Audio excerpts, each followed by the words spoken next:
Só que eu tava gravando. Ok. Deixa eu projetar aqui a tela para Ok, vocês, professor. né? Acontece.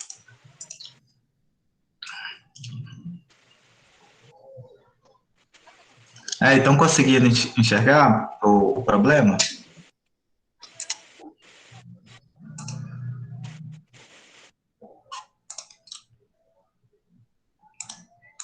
E aí, pessoal, estão conseguindo enxergar a questão que a gente vai trabalhar com vocês?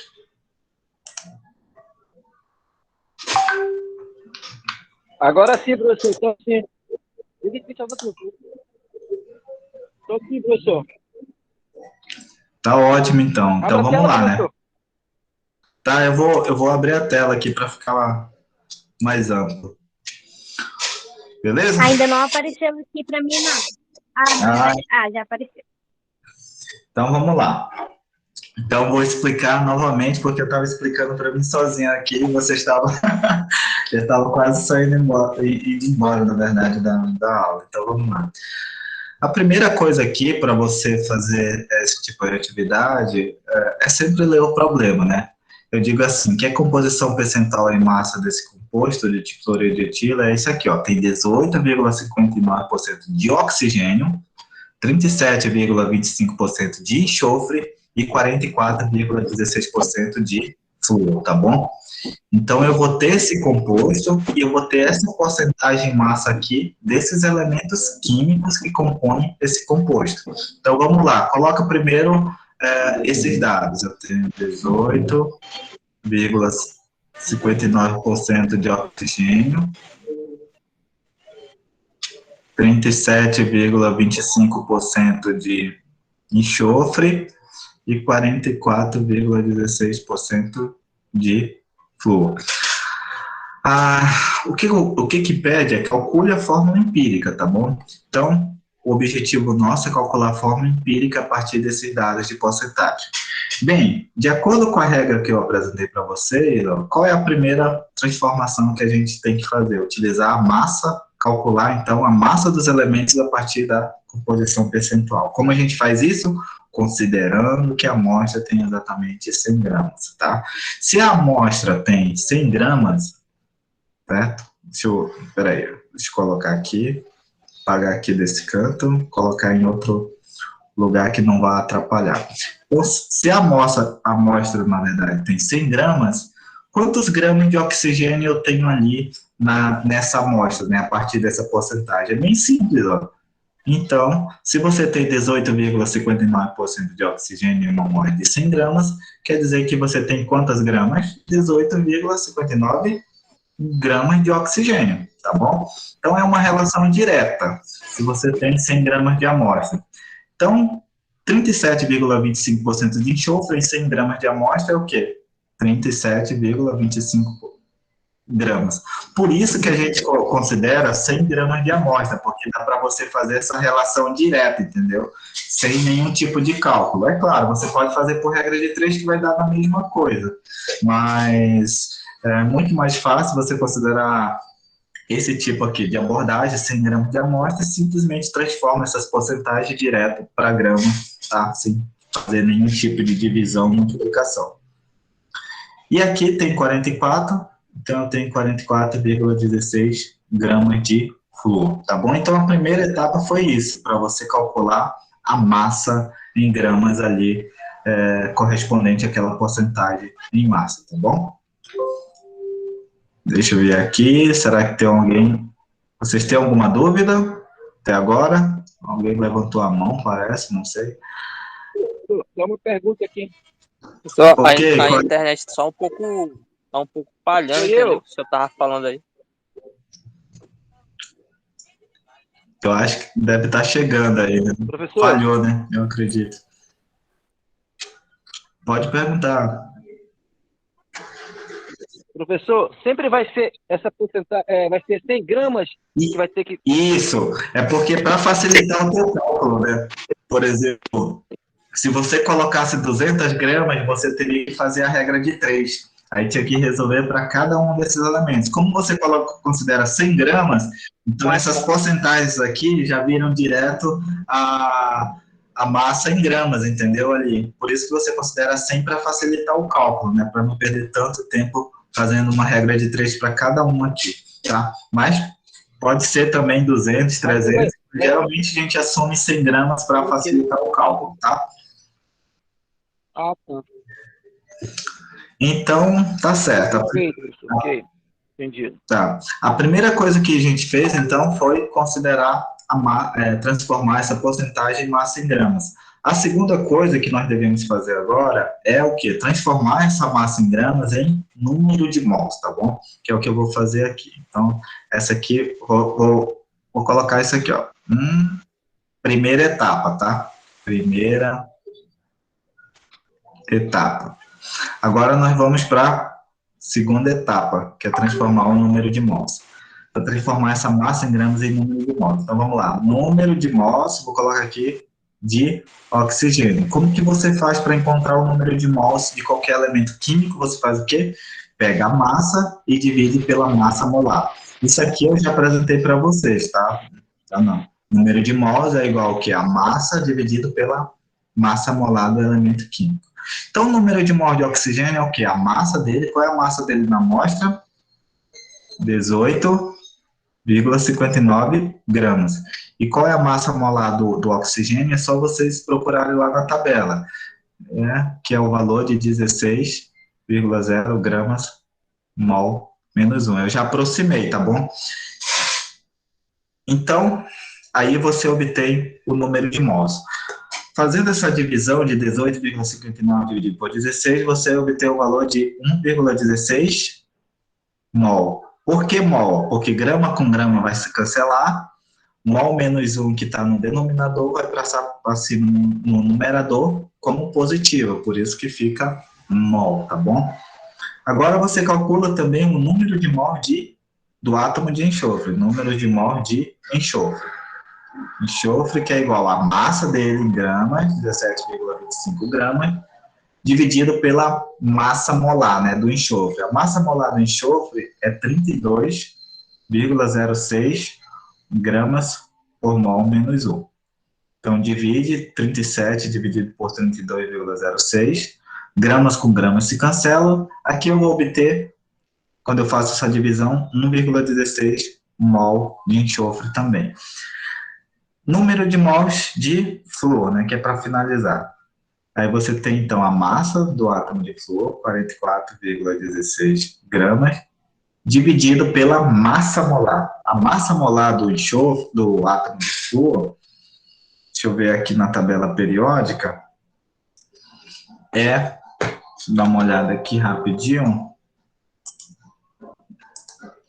A massa do átomo de flúor é 18,998, tá bom? Então, normalmente, nós arredondamos, então, para 19. Então, vamos usar a massa molar de átomo de flúor de 19,0 gramas por mol menos 1. Gramas com gramas se cancela, então eu faço essa divisão aqui e obtenho, então, 2 mol de átomo de flúor. Então, você tem oxigênio, 1,16 mol, número de mol de enxofre, 1,16 também, e número de mol de flúor é 2 mols ali encontrado, correspondente àquela massa ali daqueles elementos químicos, tá bom? Então, essa é a segunda etapa, onde você calcula o número de mols. E agora, na terceira etapa, você vai calcular o número de átomos ali presente na fórmula empírica, que é a nossa terceira etapa. Como que você faz isso? Você já tem o número de mols e divide pelo menor número entre eles. Qual seria o menor número entre eles? Seria o 116. Então, você pega e vai lá para o oxigênio. O oxigênio é igual ao número de mol dele, que é 116, tá? Mol, dividido pelo menor número entre eles, desses três que vocês calcularam, que é 1,16, né? Que é o menor também. Então, 1,16 dividido por 1,16 é igual a 1. Aí você vai para o enxofre. Enxofre pega o número de mol dele, que é 1,16, e divide pelo menor. Qual é o menor? 1,16. Tá? Então, número dividido por ele mesmo é 1. Aí você vai para o átomo de flúor. qual é o átomo de flúor? Ele tem, não é 2 aqui, na verdade. O número de mols de... Deixa eu só fechar aqui rapidinho, fazer uma correção bem básica. O número de mols de átomo de flúor aqui, fazendo esse cálculo, 44,16 dividido por 19, dá exatamente, aqui eu já fui adiantando. Professor, a tela não abriu. Oi? Que dá 2,32 A mol. tela não abriu.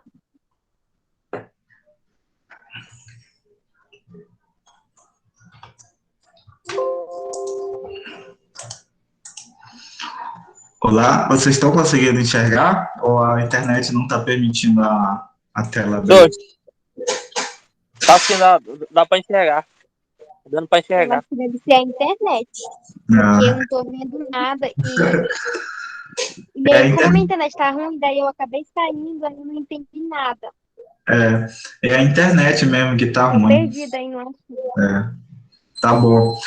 Então, olha só para finalizar aqui, ó, por exemplo, eu calculei o número de mols, deu 2,32, tá? Eu tinha colocado 2, mas estava errado, é 2,32. Então, pega o número de mols de flúor, que a gente calculou, e divide pelo menor, que a gente está fazendo o cálculo. 2,32 dividido por 1,16, que é igual a 2. Então, nós encontramos os números de átomos ali presentes naquele composto. E agora, como que você faz, então, o cálculo da fórmula empírica? Você já fez a partir dessa primeira etapa. Você calculou o número de átomos ali de cada elemento que compõe aquele composto. Como que você escreve, então, esse composto? Você escreve assim, ó, fórmula empírica. Tem quantos oxigênio? 1. Tem quantos enxofre? 1. Tem quantos flúor? 2. Então, essa é a fórmula empírica do meu composto, tá bom?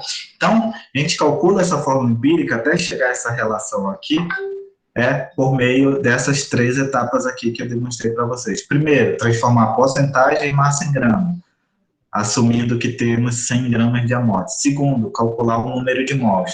E depois dividir o número de mols ali, daqueles elementos químicos, entre o menor, entre si, para calcular um número relativo ali de átomos, tá bom?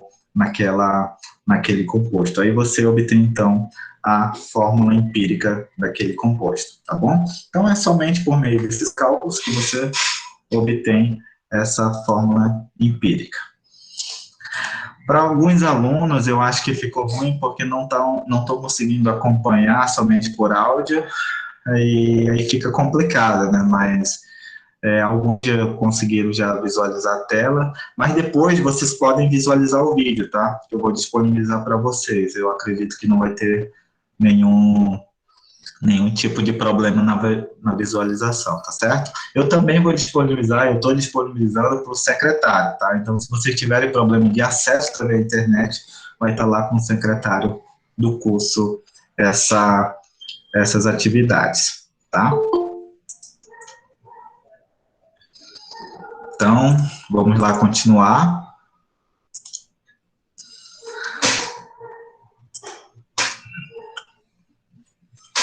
A segunda parte, já que a gente... Uma perguntinha aqui, rapidinho. Oi, pode falar. Pode falar, Paula. Voltando lá, esse assunto que eu estava calculando, que meio que... Agora que abriu minha tela, que eu vim perceber. Então, para cada elemento, a gente vai ter que calcular dessa maneira aí que o senhor fez, independente de qualquer elemento que vier.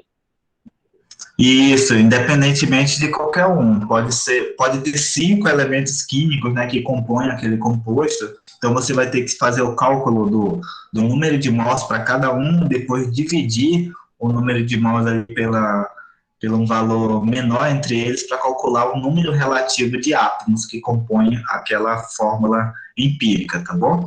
Então, o mesmo tipo de procedimento você vai fazer para todos os compostos, né, independentemente do número de átomos, de elementos químicos que compõem aquele composto, tá bom? Mas é o mesmo procedimento, tá? É o mesmo procedimento, transforma para massa, depois transforma de massa para mols, e depois, quando você já tem calculado o número de mols, divide pelo menor número de mols entre si para calcular o número relativo de elementos químicos que compõem, de átomos, né, daquele elemento químico que compõe o composto em questão, tá? Então é assim que se calcula a fórmula empírica, bem simples. Eu acredito que é bem simples, né? Não sei para vocês. Tá certo, Paulo? Não sei se ela acompanhou, né? Tá sim, só que tem mais uma dúvida, mas na verdade eu não consegui acompanhar não, por isso assim que eu tô um pouco assim com dúvida, né? Sabe como eu sou? Mas não consegui acompanhar, por isso que... Mas depois eu vou tentar visualizar o vídeo. Depois você tenta pelo vídeo, tá? E eu acho que na quinta-feira eu vou fazer um atendimento presencial com vocês, tá? Eu acho que vai ser a partir das 4 da tarde. Quinta-feira lá no SESC, um atendimento presencial, tá? Aí vocês já podem ver o vídeo lá por terça ou quarta-feira. Professor. E quinta-feira eu faço atendimento presencial. Oi, pode falar. Professor, beleza? o senhor vai disponibilizar esse vídeo e essa aula hoje ainda, que fica bom pra gente. Oi? E como?